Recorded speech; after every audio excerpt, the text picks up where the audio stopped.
Você já sentiu vergonha de olhar nos olhos da sua própria mãe porque apostou o dinheiro da conta de luz num jogo da Série B da Bolívia? Eu já. Tudo começou com uma aposta de R$ 50 num jogo do Palmeiras. Hoje, eu devo mais de R$ 80.000. E o pior? Eu ainda assisto futebol tentando adivinhar o próximo escanteio. Me chamo Caio Henrique, tenho 28 anos, nasci e moro na zona leste de São Paulo. Sou o filho do meio entre 3 irmãos. Meu pai era caminhoneiro, mas faleceu num acidente de estrada quando eu tinha 19 anos. Desde então, fui obrigado a crescer rápido. Assumi o papel de homem da casa, ajudando minha mãe com tudo que podia, principalmente nas contas. Trabalho desde os 17 anos. Comecei como estoquista, depois virei auxiliar de logística num centro de distribuição. Nunca fui de luxos. Sempre gostei de uma vida simples. Acordava cedo, pegava 2 ônibus, voltava exausto, mas com sentimento de dever cumprido. Não tinha ambição de ficar rico, mas sempre sonhei em dar uma vida melhor para minha mãe. Meus amigos me chamavam de pé no chão. Nunca gostei de ostentar. Se eu tinha R$ 100, guardava 80. Não bebia muito, nunca usei drogas. Minha diversão sempre foi futebol. Torcedor roxo do Corinthians, daqueles que sabem a escalação de 1999 inteira. Jogo era sagrado. Todo domingo, minha camisa alvinegra estava lavada e pronta. Sempre fui um cara tranquilo, tímido até. Tive uma namorada séria por 4 anos, mas nos separamos quando ela passou num concurso e foi morar em outra cidade. Fiquei mal, mas segui a vida. Nunca mais me envolvi de verdade com ninguém. Minha válvula de escape foi o futebol. Assistia, jogava no campinho do bairro, colecionava camisas antigas. Era o que me mantinha firme. Não tenho vícios. Ou, melhor, não tinha. Se alguém me dissesse que eu ia perder o controle por causa de um aplicativo no celular, eu teria rido. Eu me considerava blindado. Mas ninguém é, né? A primeira vez que ouvi falar em apostas esportivas foi com um colega de trabalho, o Lucas. Ele sempre falava de odds, múltiplas, entradas quentes. Eu não fazia ideia do que era. Um dia ele me mostrou um print. R$ 20 viraram R$ 600. Fácil demais, ele disse rindo. E eu fiquei intrigado. Baixei o aplicativo da Bet365 por curiosidade. Coloquei R$ 50 só para ver como era. Não parecia nada demais. Era como jogar truco apostando cerveja, só que com estatísticas e números brilhando na tela. Era só futebol. Era o que eu já acompanhava todo dia. O que poderia dar errado? Olho para trás agora e vejo que aquele era o início de algo que eu jamais poderia prever. Eu não entrei num cassino, não fui a Las Vegas. Eu só cliquei num botão. E foi o clique mais caro da minha vida. Meu primeiro contato com o mundo das apostas foi quase sem querer. Não teve glamour nem emoção cinematográfica. Foi numa terça-feira comum, depois do expediente. Eu estava cansado, esperando o busão encostar no terminal, quando o Lucas, um colega de trabalho, se aproximou com aquele sorriso debochado de sempre e disse: "Você viu o jogo do Flamengo ontem? Apostei R$ 10 que ia sair escanteio nos primeiros 5 minutos. E saiu com 3. Ganhei R$ 240. Na hora ri, falei que era sorte de principiante, mas ele abriu o celular e me mostrou o extrato. Tava lá, bonitinho. Ganhos, saldo, odds. Eu nem sabia o que odds significava direito. Ele me explicou rápido. É tipo a multiplicação da tua fé, mano. Quanto mais improvável, mais você ganha. Cheguei em casa ainda pensando naquilo. Abri o YouTube e digitei como ganhar dinheiro com apostas esportivas. Começaram a aparecer vídeos de caras com carrões, boletos verdes, promessas de lucro fácil e métodos infalíveis. Um deles dizia: "Você já assiste futebol, por que não lucrar com isso?" Aquilo mexeu comigo. Eu já assistia futebol todos os dias mesmo. Sabia escalações, momentos dos times, artilheiros, estatísticas. Pensei, por que não? Baixei o app da Bet365 naquela mesma noite. Fiz o cadastro. Era simples. Pedia nome, CPF, cartão e pronto. Depositei R$ 50. Meu primeiro dinheiro apostado. No outro dia, tinha jogo do Palmeiras versus Botafogo SP pelo Paulistão. Apostei que o primeiro tempo ia ter mais de 1,5 gols. Nem sei de onde tirei essa ideia. Foi mais intuição que análise. O Palmeiras meteu 2 gols em 17 minutos. Quando o segundo gol entrou, o saldo pulou para R$ 92,50. Meu coração disparou. Era como se eu tivesse feito um gol. Aquela sensação foi viciante. uma descarga de adrenalina misturada com orgulho. Eu me senti no controle. Racionalizei. Isso não é vício, é estratégia. Nos dias seguintes, fiz novas apostas. Ganhei, perdi, ganhei de novo. Criei uma planilha para registrar entradas. Me juntei a grupos no Telegram com tipsters profissionais. Comecei a seguir perfis de apostas no Instagram. Cada um prometia o caminho mais curto para o lucro. Passei a assistir jogos que nunca me interessaram antes. Futebol norueguês, ligas da Ásia, segunda divisão da Argentina. Tudo porque alguém mandava entrada quente no grupo. Eu me sentia parte de algo, como se estivesse dentro do mercado financeiro, só que do futebol. Naquele início, ainda parecia um jogo, mas eu não percebia que a linha entre diversão e compulsão estava ficando cada vez mais tênue, e que aos poucos o Caio racional, trabalhador e pé no chão estava sendo substituído por alguém que só pensava em odds, boletos verdes e recuperação de perdas. Foi assim que começou, com uma conversa despretensiosa no ponto de ônibus e uma vitória fácil que me fez acreditar que eu tinha descoberto o segredo do dinheiro rápido. Mal sabia eu que era o começo do fim. As primeiras semanas depois daquele primeiro ganho foram intensas. Eu me sentia imparável. Todo jogo era uma oportunidade. Todo palpite parecia certeiro. Meu saldo na Bet365 subia como se fosse mágica. Em menos de 10 dias, os R$ 50 que eu tinha depositado tinham virado mais de R$ 2.000. Na minha cabeça, aquilo era mérito meu. Comecei a achar que tinha um dom. Afinal, eu entendia de futebol. Eu sabia analisar um jogo. Estudava estatísticas, assistia pré-jogo, via desfalques, histórico de confrontos. Me tornei um analista esportivo de sofá. Comecei a apostar todos os dias. Jogo de manhã na China, tarde na Espanha, noite no Brasil. Acordava pensando em odds, dormia revendo apostas perdidas. Me juntei a 3 grupos pagos de entradas seguras no Telegram. Paguei R$ 97 em um, R$ 147 em outro. Investimento, eu dizia. Afinal, se eu estava ganhando dinheiro, por que não profissionalizar? Postei meus lucros no Instagram.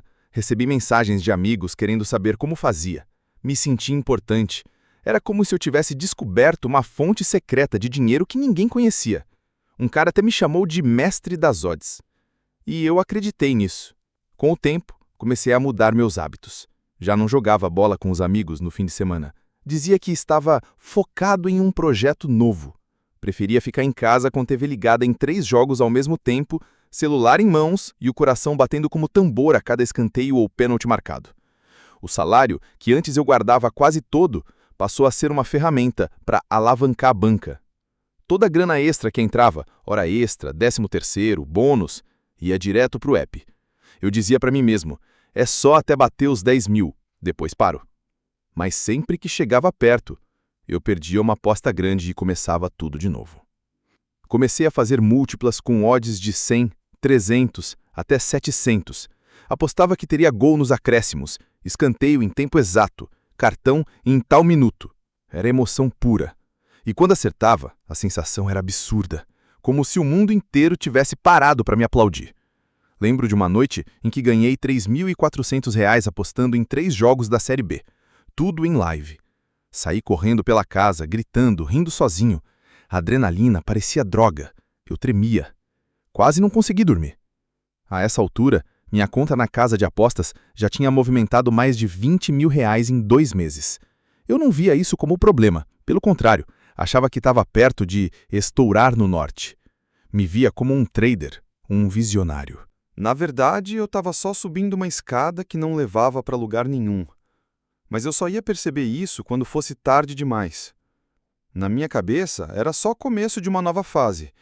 Na realidade, era o último fôlego antes da queda. A queda não começou com uma perda grande. Começou com uma sequência de derrotas pequenas, disfarçadas de azar. Coisa boba, um gol anulado pelo VAR, um pênalti perdido, um escanteio que não saiu por 2 segundos. Eu dizia, foi detalhe.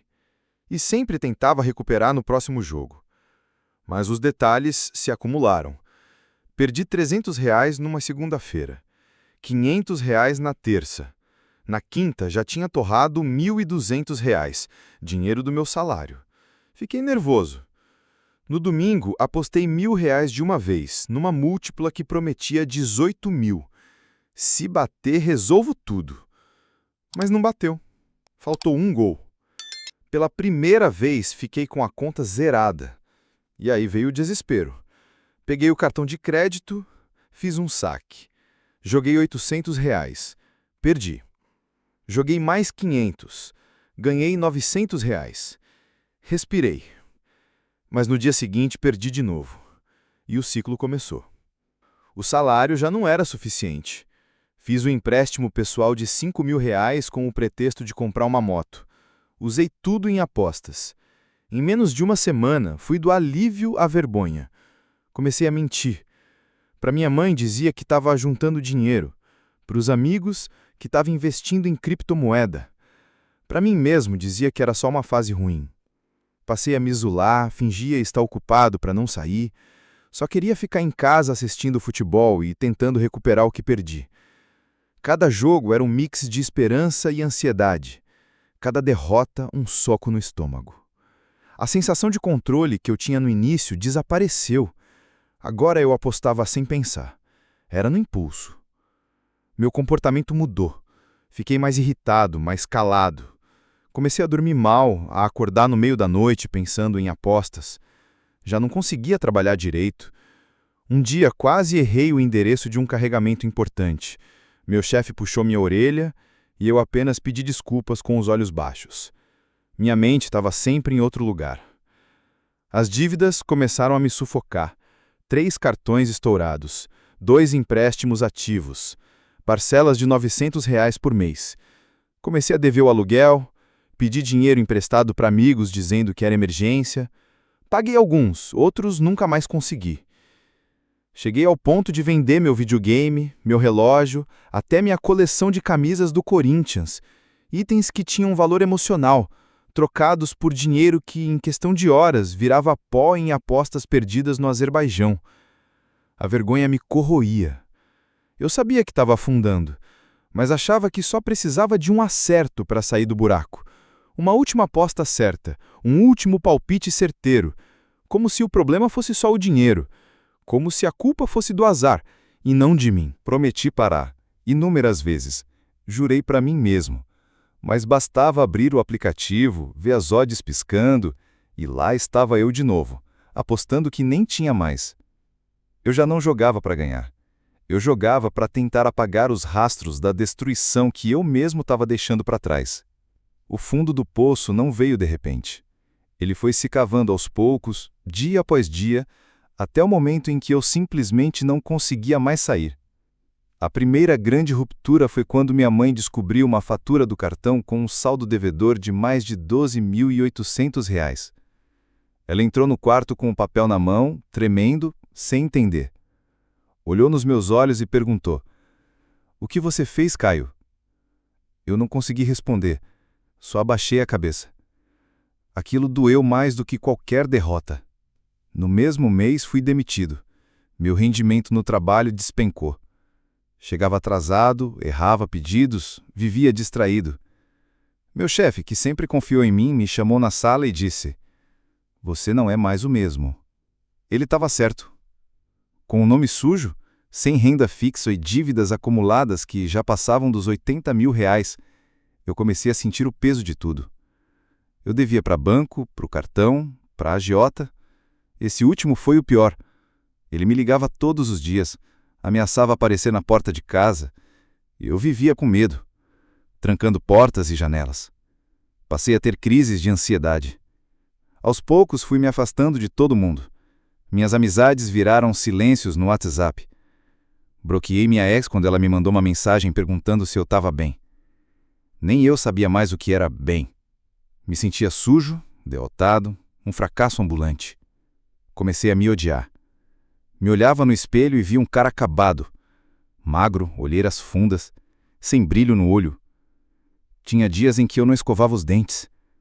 Passei semanas dormindo no chão da sala porque meu quarto me lembrava demais dos dias em que ainda sonhava com alguma coisa. Num domingo à noite, depois de perder os últimos R$ 300 que eu tinha apostando em um jogo da Liga da Arábia Saudita, me sentei na beira da cama com uma garrafa de cachaça na mão e uma ideia fixa na cabeça: acabar com tudo. Lembro de estar olhando para o teto, pensando em como ia ser o enterro. Se alguém ia chorar, se minha mãe ia entender que eu só queria paz. Era como se o vício tivesse me sugado a alma. Não era mais sobre dinheiro, era sobre não conseguir mais me reconhecer. Mas então, naquela mesma madrugada, ouvi minha mãe bater na porta do quarto com a voz calma, dizendo: Caio, fiz café. Vem comer alguma coisa? Eu desabei. Chorei ali mesmo, no chão, como uma criança. Não era força o que eu sentia, era desespero. Ali, naquela madrugada, silenciosa, eu percebi. Eu tinha destruído tudo. Minha paz, minha dignidade, minha vida. O jogo, que começou como diversão, havia se tornado uma prisão. E eu era o único responsável por estar trancado nela. O fundo do poço não é um lugar, é um estado de alma. E eu estava lá. Sozinho, endividado, com vergonha de viver. Depois daquela madrugada, em que pensei em desistir de tudo, alguma coisa dentro de mim quebrou. E, ao mesmo tempo, despertou. Não foi um renascimento bonito, cheio de esperança. Foi um início torto, cheio de culpa, vergonha e passos lentos. Mas foi o começo. A primeira coisa que fiz foi deletar os aplicativos de apostas do celular. Todos. Mas a verdade é que isso não bastava, porque o vício não está no app. Está na cabeça, nos gatilhos, nas promessas que a mente viciada sussurra o tempo todo. Só mais uma, é só recuperar, você consegue virar o jogo. Comecei a buscar ajuda. Entrei num grupo de apoio online para viciados em apostas. Não tive coragem de abrir o microfone nas primeiras semanas. Só ouvia. Gente de todo tipo. Engenheiros, donas de casa, jovens, senhores de 60 anos. Todos com histórias parecidas. Histórias que poderiam ser a minha. Percebi que não era o único. Mas também entendi que a responsabilidade era toda minha. A dívida não sumiu. Pelo contrário, com os juros, ela aumentou. Mas fui até o banco, conversei, renegociei. Dividi em parcelas que vão me acompanhar por anos. É duro dizer isso, mas o Caio de hoje trabalha para pagar os erros do Caio de ontem. E isso dói, mas também ensina. Voltei a trabalhar com entregas por aplicativo. Não é o que eu sonhava, mas me ajuda a manter o básico. Ainda moro com minha mãe. E ela, mesmo depois de tudo, ainda me trata com o mesmo carinho de sempre. Ela não entende tudo o que aconteceu, mas sabe que o filho dela está tentando. O futebol ainda está na minha vida, mas de outro jeito. Não aposto mais. Tento assistir sem pensar em escanteios, odds, múltiplas. É difícil. Às vezes, quando vejo um jogo pegado, minha mente ainda me trai. Esse jogo tá com cara de over 2.5. Nessas horas, eu desligo a TV, vou dar uma volta, respiro. Tô há 64 dias sem apostar. Cada dia é uma batalha. E não, eu não me sinto vitorioso. Me sinto em reconstrução. Ainda não consigo fazer planos longos. Ainda me sinto envergonhado em muitos momentos. Mas hoje eu consigo dormir. Já não acordo com ligações de cobrança, já não minto para minha mãe, já não fujo de mim mesmo. E isso, por enquanto, é tudo que eu posso chamar de vitória. Eu não virei coach nem guru da superação. Só sou um cara tentando não repetir os erros que quase custaram minha vida. Porque o jogo, que pareceu ser a saída, quase foi o fim. E se tem algo que eu aprendi, é que não existe aposta mais cara do que aquela feita contra a própria paz. E se essa história tocou você, curta o vídeo, se inscreva no canal e compartilhe com alguém que precisa ouvir isso hoje. Aqui, cada história é um alerta, e cada alerta pode salvar uma vida.